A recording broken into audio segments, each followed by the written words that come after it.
próximo capítulo, también hablando sobre Estado, ¿sí? Es el texto de Enrique García, ¿sí? El Estado y sus tipos, perdón.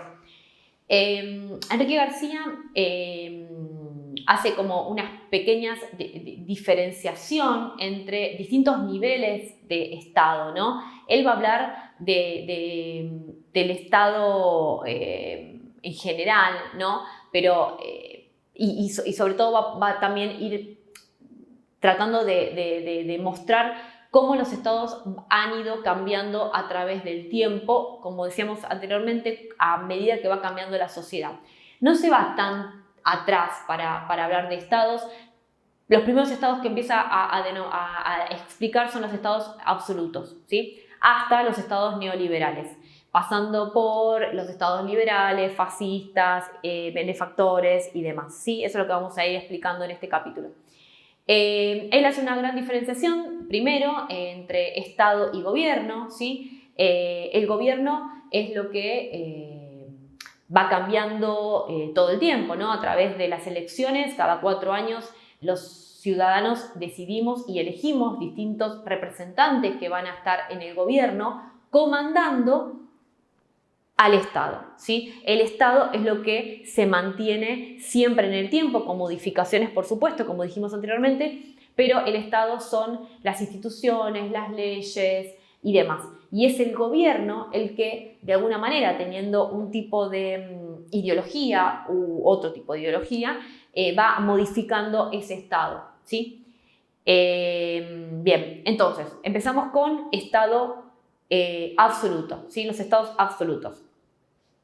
Los estados absolutos son un tipo de estado que surge en Europa aproximadamente, dependiendo de los autores. Hay autores que hablan de siglo XV, otros autores que hablan del siglo XVIII. Los referentes más importantes de los estados absolutos son el rey de Francia, Luis XIV, ¿no? El creador de la frase "el Estado soy yo".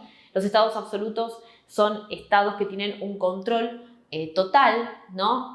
sobre la sociedad, en manos de este rey absoluto que está puesto ahí por derecho divino, ¿no? Ahí también hay de alguna manera un poco una alianza con la Iglesia, que son los creadores de esta idea de que estos monarcas están ahí para darle beneficios a la sociedad y están puestos ahí por Dios, ¿no? De esa manera consiguen la legitimidad que necesitan.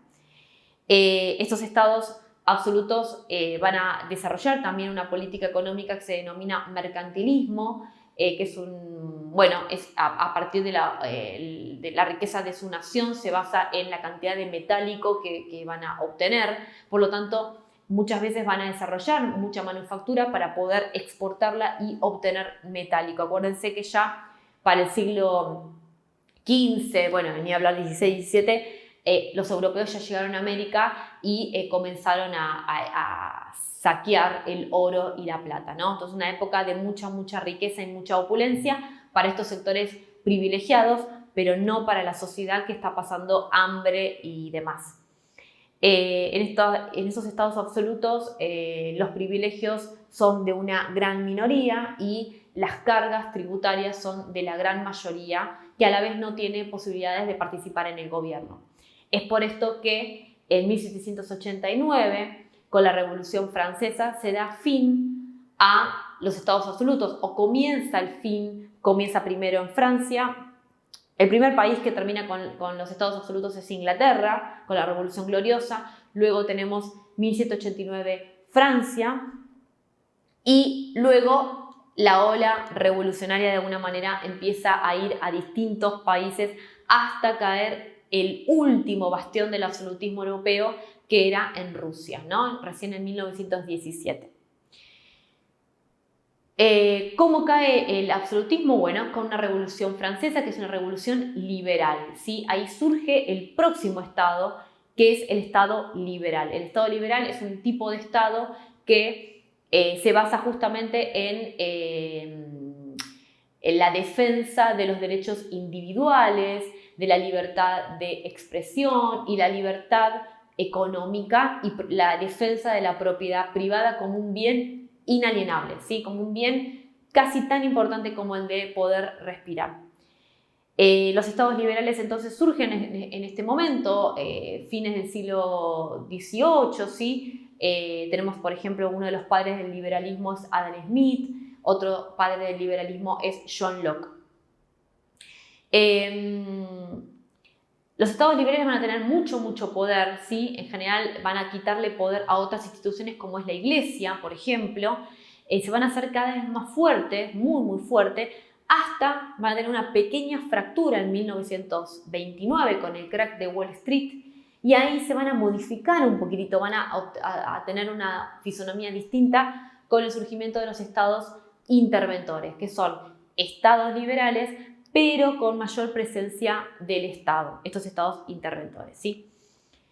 En paralelo a los estados liberales se van a dar los estados fascistas, ¿sí? que se dan un poco después en el tiempo, pero van a tener van a convivir durante el tiempo que duren los estados fascistas, ¿sí? Los estados fascistas son un tipo de estado que surge en Europa también en 1920, 1930, con características autoritarias y dictatoriales, ¿sí? Los estados fascistas más importantes o más conocidos son, bueno, el fascismo italiano con Mussolini a la cabeza, el nazismo con Hitler, en España también el régimen franquista, o en Portugal tenemos también a Salazar, ¿sí? Distintos regímenes que se van a dar en Europa entre el año 20, 30 y 40.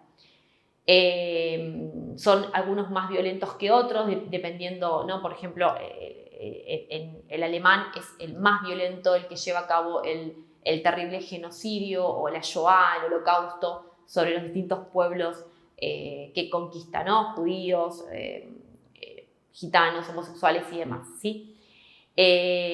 Por lo tanto, no son todos los fascismos iguales, pero tienen algunas características generales como estas que tenemos acá anotadas y estamos mencionando. ¿Cómo o cuándo, mejor dicho, terminan estos regímenes fascistas? Bueno, con la Segunda Guerra Mundial, ¿no? Cuando se termina la Segunda Guerra Mundial, estos regímenes son eliminados y se terminan, ¿sí? Y luego, entonces, surge un nuevo tipo de Estado que justamente es producto de la Segunda Guerra Mundial o del fin de la Segunda Guerra Mundial, de los acontecimientos o las consecuencias de la Segunda Guerra Mundial, que son los estados benefactores. Acuérdense que en este apartado ustedes lo vinculan con el Estado peronista, ¿no? Los estados benefactores surgen a partir de la Segunda Guerra Mundial para dar respuesta a la calamidad total que dejó la guerra, ¿no? Muchos hombres muertos, ciudades arruinadas por los bombardeos, mujeres solas que tienen que darle de comer a sus hijos y no tienen con qué. Entonces, en estos momentos surgen los estados benefactores que vienen a darle justamente estos beneficios sociales a las personas.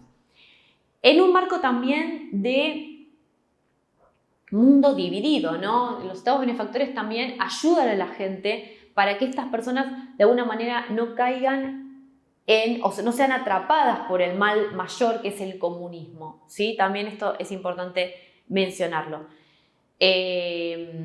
Entonces, los estados benefactores van a estar aproximadamente desde 1946 hasta 1974, cuando empiecen a tener una crisis económica, ¿sí? Que tiene que ver con la crisis del petróleo. Ya los estados no van a tener suficiente riqueza para dar respuesta a las demandas sociales, y empieza a surgir un nuevo tipo de Estado, que es el Estado neoliberal, ¿sí? El Estado neoliberal se ubica aproximadamente entre 1974, en Argentina se va a dar en 1976 con la última dictadura militar y se va a profundizar con el gobierno de Menem en la década del 90. Los estados neoliberales son estados que achican el gasto público, son lo contrario a los estados benefactores, ¿sí? Hay un achicamiento del Estado, del gasto público, y, digamos, se le pasa el control al mercado. Va a ser el mercado el que va a decidir a qué sí y a qué no, ¿sí? Qué cuestiones tienen en cuenta y qué cuestiones dejan de lado. Hay toda una ola también de privatizaciones, porque el Estado, digamos, se quita responsabilidades y se las otorga a los privados, ¿no? Privatización de la educación, de la salud, de la seguridad y demás. Entonces, estos tipos de estados son estados que, como les dije anteriormente, se dan en la década del 70 y sobre todo en la década del 90 y tienen una menor presencia del Estado controlador o regulador que tenían antes, ¿no? Sino que todo esto ahora va a pasar por el mercado que va a, de alguna manera, a beneficiar a aquellos que sean eficaces a la hora de vender y obtener ganancias, ¿no? Bien, entonces, acá tenemos los distintos tipos de Estado que habla el texto de García.